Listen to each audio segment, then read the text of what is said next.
Bonjour à tous et bienvenue dans un nouveau concept qui va nous permettre de parler des équipes qui ont façonné la Formule 1, le line-up all-time. Le principe est simple, on fait un grand tour d'horizon du parcours d'une équipe en Formule 1 et puis à la fin on essaye de construire l'organigramme parfait en élisant un pilote numéro 1, un numéro 2, un pilote réserviste, un manager et un motoriste.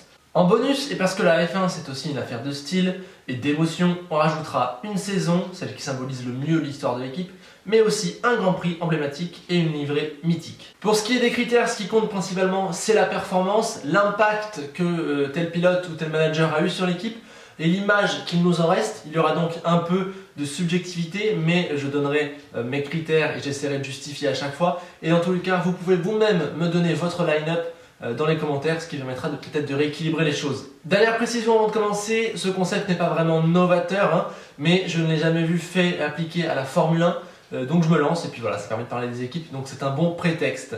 Voilà, j'espère que vous avez compris, on attaque tout de suite avec la première équipe de cette série et j'ai choisi Benetton.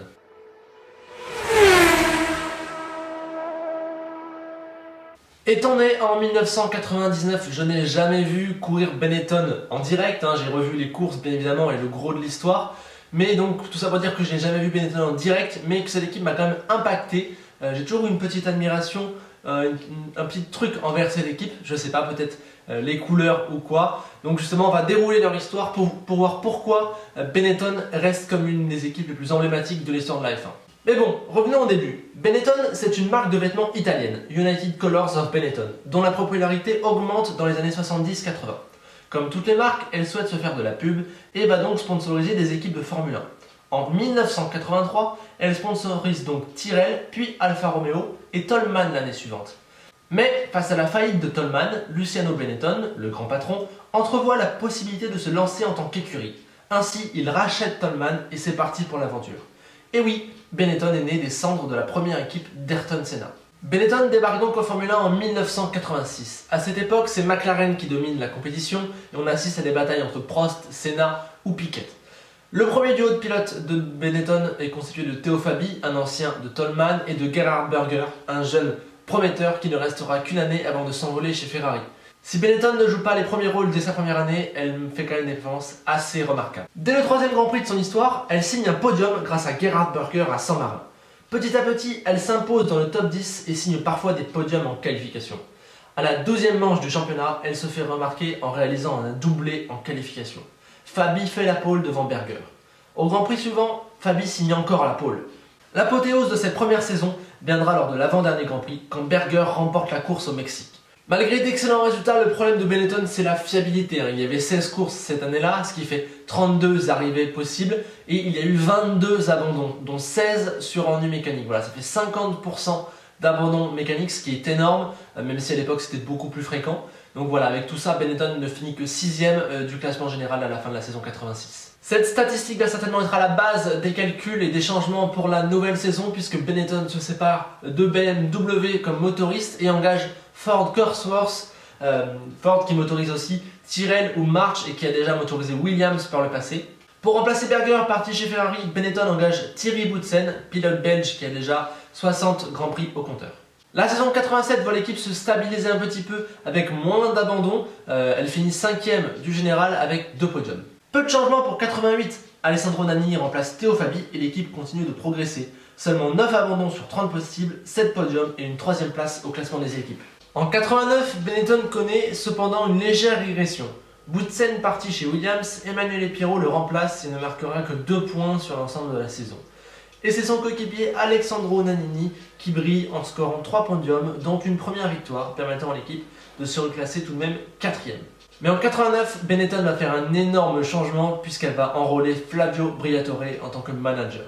Celui qui était alors un directeur commercial assez éloigné de la Formule 1 va s'en rapprocher pour mettre de côté Peter Collins qui était là depuis le début. Briatore est un personnage assez imposant avec un vrai caractère et des qualités de meneur d'hommes. Tout au long de sa carrière, il va se faire remarquer, pas toujours en bien, mais souvent avec des gros coups. C'est d'ailleurs ce qu'il fait dès son arrivée chez Benetton, puisqu'il parvient à recruter Nelson Piquet, triple champion du monde. Cette arrivée fait basculer le statut de Benetton et la fait entrer dans la décennie 90 d'un nouveau pied. Dans un championnat 90 dominé par Ayrton Senna, Benetton s'en sort plutôt bien en terminant 3ème du classement des équipes. L'équipe fait également 9 podiums, mais le bonheur vient lors des 2 dernières courses de la saison, car Piquet les remporte au Japon et en Australie. En 91, petit coup de mou puisque l'équipe fait seulement 3 podiums et une victoire, celle de Piquet au Canada. On sent que Benetton a besoin d'un petit renouveau, d'autant plus que Piquet prend sa retraite fin 91. C'est alors que de gros changements vont s'opérer, des changements décisifs, des changements qui vont faire gagner 21 courses, 3 titres et 51 podiums en 4 ans. Premièrement, en coulisses, Briatore constitue une équipe de choc.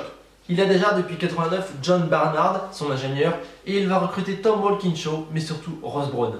Alors si tu connais pas Ross Brawn, c'est certainement le plus grand directeur technique de l'histoire de la F1, sa carrière est légendaire, il a gagné des titres avec 4 équipes, trop calme. Mais le principal fait d'armes de cette saison 92 intervient au milieu de saison quand Benetton recrute Michael Schumacher. Si avec Piquet, Briatore avait réalisé un coup de force, avec Schumacher, il réalise un coup de génie. Le jeune Allemand vient juste de débuter en F1 au Grand Prix de Belgique avec l'écurie de Jordan. Qualifié 7ème, il abandonne le lendemain sur un problème d'embrayage. Mais pour Briatore, cette seule apparition est suffisante. Il se dit, il me faut ce gars maintenant. Il vient à Moreno et engage Schumacher, un sacré coup de poker.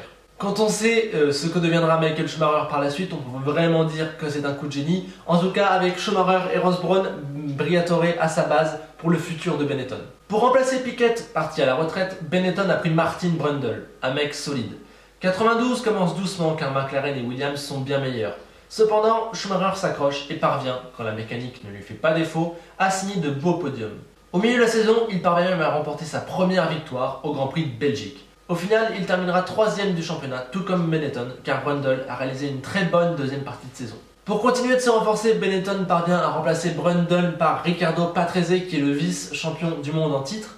Et la saison 93 se passe un peu de la même manière que 92, il y a des podiums, il y a une victoire pour Schumacher et il y a la 3ème place du classement général. Et puis arrive la fameuse année 1994. Lors des 3 premiers Grands Prix, c'est Senna qui avait signé la pole devant Schumacher. Mais 2 fois, sa mécanique l'a contraint à l'abandon, donnant la victoire à Schumacher. Lors du 3ème Grand Prix, s'il abandonne la victoire à l'Allemand, c'est parce qu'il heurte le mur à San Marin et se tue. Un accident tragique pour une saison qui méritait une vidéo de plusieurs heures à elle seule.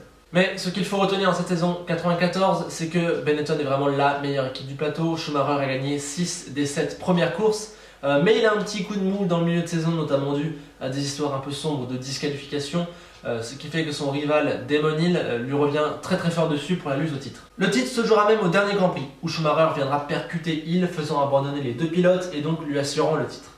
Bref, une saison assez polémique et dramatique, mais qui fait entrer Benetton dans la cour des grands, puisque un de ses pilotes, Michael Schumacher, devient champion du monde, et parce qu'elle remporte 9 courses. Cependant, Benetton ne devient pas champion du monde des équipes car elle a galéré au niveau de son 2ème pilote entre Jos Verstappen et GG Leto. Cela fait perdre pas mal de points importants au classement. Mais rassurez-vous, l'équipe va se rattraper en 1995. En 1995, Schumacher gagne 9 des 17 courses et s'adjuge un 2ème titre mondial assez tranquille. A ses côtés, Johnny Herbert s'avère être un excellent coéquipier qui gagne 2 courses et finit 4ème du classement. Avec ça, Benetton finit assez facilement devant Williams et remporte le seul titre constructeur de son histoire. En recrutant Brawn et Schumacher, Briatore a écrit les plus belles pages de l'histoire de son écurie. Il l'a amené tout en haut de la Formule 1. La suite sera moins brillante puisque Schumacher quitte Benetton en 96 et Briatore fera de même l'année suivante. En 96 et 97, l'écurie se maintient tout de même et arrive à scorer 16 podiums avec des pilotes comme Jean Alesi, Alexander Wurz ou le retour de Gerhard Berger. Et puis ensuite, c'est la dégringolade pour Benetton. 5ème en 98, 6ème en 99, 4ème en 2000, 7ème en 2001 pour sa dernière année en Formule 1. Pendant ces 4 années, il y aura tout de même 7 podiums et voilà, on sent bien que l'écurie est sur la pente descendante. Voilà, on a donc fait le tour de l'histoire de Benetton en Formule 1. Au final, ce sont 16 saisons de 86 à 2001 et 260 Grands Prix, un titre constructeur et 2 titres pilotes. Une vraie écurie légendaire, même si elle est restée relativement peu de temps. Et voici donc venu le moment de trancher notre line-up. Au moment de choisir le pilote numéro 1, une évidence vient en tête. Je vais bien sûr parler de Michael Schumacher, le pilote qui a amené 2 titres pilotes et un titre constructeur à Benetton, mais il est également le pilote qui a couru le plus de Grands Prix avec Benetton, 68 courses. Il est également celui qui a rapporté le plus de points. Je crois qu'il a remporté 19 des 27 victoires de l'écurie, réalisé 10 des 15 pôles de l'écurie et est monté sur 38 de leurs 102 podiums. Donc voilà, je pense que sans trop de contestation, Michael Schumacher est le pilote numéro 1 de l'histoire de Benetton. Pour ce qui est du numéro 2, en revanche, il y a plus de débats. Il y a tout d'abord Jean Alesi, 83 points et 13 podiums, seulement devancé par Schumacher dans ces deux catégories. Le Français a assuré un bon relais après le départ de l'Allemand, mais il n'a pas gagné de course et manque un peu de longévité. Il y a aussi Johnny Herbert, le numéro 2 de l'année du titre, qui est parvenu à remporter 2 courses. Problème, il n'est pas resté assez longtemps, en seulement 24 Grands Prix. On peut aussi penser à Nelson Piquet, la légende dont l'arrivée a donné un vrai coup de fouet à l'équipe. Un vainqueur à 3 reprises, le Brésilien est un sérieux concurrent, mais il n'a pas réellement contribué au grand succès de l'équipe. Au final, en tant que numéro 2, je choisis Gerhard Berger. L'Autrichien est l'un des pilotes les plus capés chez Benetton, l'un des plus réguliers aussi. S'il n'a jamais eu de résultats grandioses et n'a pas non plus inondé les statistiques, Berger est et restera le premier et le dernier pilote à avoir gagné une course avec Benetton et celui qui a réellement lancé l'équipe dans la catégorie. Du coup, en troisième pilote, je choisis Nelson Piquet, voilà, de par sa stature et l'effet que son arrivée a représenté pour Benetton. Je voulais quand même le garder sur la photo, même si j'avoue que j'ai beaucoup hésité avec Johnny Herbert, qui forcément est le pilote numéro 2 de l'année du titre et qui aurait notamment mérité sa place sur la photo également. Pour ce qui est du manager, c'est comme le numéro 1, il n'y a pas vraiment beaucoup de débats, même si Peter Collins a lancé l'équipe et que d'autres l'y ont maintenu vers la fin, vers les années 90-2000.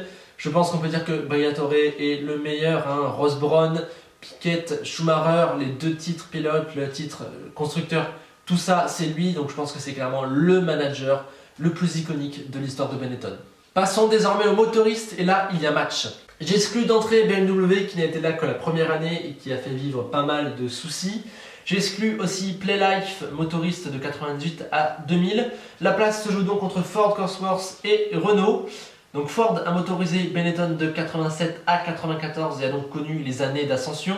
128 Grands Prix, 14 victoires, 60 podiums et le titre pilote 94. Renault, elle, a motorisé Benetton de 95 à 97 et a donc connu la fameuse année 95. 67 Grands Prix, 12 victoires, 34 podiums. Renault a fait gagner Benetton. Mais au moment de trancher, je retiens Ford Cosworth à cause de la longévité et de l'effet d'ascension qu'elle a provoqué à l'équipe. Pour ce qui est de la plus belle saison, forcément, je retiens 95 avec ce double titre. Le Grand Prix que je retiens, c'est celui de Belgique 92, car c'est la première victoire en F1 de Schumacher et car il représente un peu les années de boulot et d'ascension de Benetton avant d'arriver au titre de 94 et de 95. Enfin, on va parler d'un aspect plus subjectif avec la plus belle livrée. J'en ai retenu 3, celle de 88, celle de 92 et celle de 94, voilà, que je trouve très jolie. Elles symbolisent toutes les trois époques différentes de Benetton, vraiment bien reconnaissables. Le choix était rude, mais finalement j'opte pour celle de 92, classe, efficace et mémorable. Voilà, elle a marqué l'histoire de la F1 cette livrée, je trouve.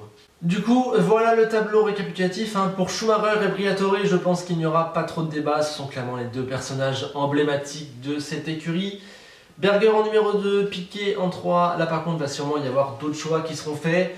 Personnellement, j'ai privilégié le côté symbolique de Berger et l'importance qu'a eu Piquet dans l'évolution de l'équipe. Il n'est pas non plus resté super longtemps pour en faire un vrai pilote phare de l'équipe. Pour le motoriste, il y a débat entre Ford et Renault. Libre à vous d'argumenter en faveur de Renault. Moi, j'ai choisi Ford. Et enfin, la F1, c'est aussi une affaire de souvenirs, d'émotions, beaucoup liées aux images et aux performances. Donc j'ai hâte que vous me proposiez votre Grand Prix favori et vos choix pour la plus belle livrée. C'est ainsi que s'achève le premier épisode du Line-Up All Time. J'espère que ce nouveau concept vous plaît. Je compte sur vous pour me donner vos petites recommandations, vos petits trucs à améliorer, vos idées. J'espère reproduire ce concept, on va dire, une fois par mois. Voilà, ça couvrirait plein d'équipes qu'à la fin on voit à peu près tout le monde. J'espère que ça vous plaît. Je compte également sur vous pour commenter avec votre propre line-up, faire votre part du travail. Un numéro 1, un numéro 2, un numéro 3, un manager, un motoriste, une saison, une livrée et un Grand Prix. Voilà, j'espère que ça vous plaît, que vous ferez ce travail-là pour moi, que vous partagerez, que vous likerez, que vous contribuerez à faire grandir cette chaîne. Je vous dis à très vite pour du nouveau contenu et d'ici là, n'oubliez jamais que le plus important c'est de franchir la ligne, toujours franchir la ligne.